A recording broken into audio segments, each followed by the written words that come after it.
Magandang araw po sa inyong lahat. Kagaya ng aking nasabi nung nakaraang report ko, ay patuloy ang pagre-report ko sa taong bayan tungkol sa mga kaso at saka sa mga impormasyon na nakukuha natin tungkol sa mga flood control project na hindi maganda.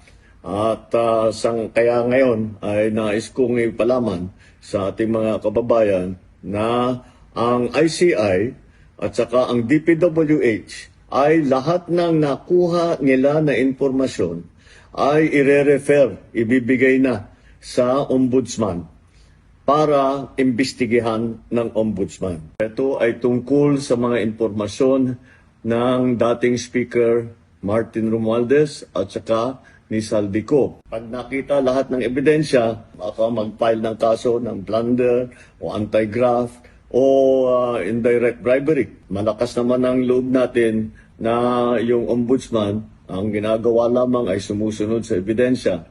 At kung saan tayo dinadala ng ebidensya, doon pupunta ang ating investigasyon. Maraming salamat po. Magandang araw po sa inyo lahat.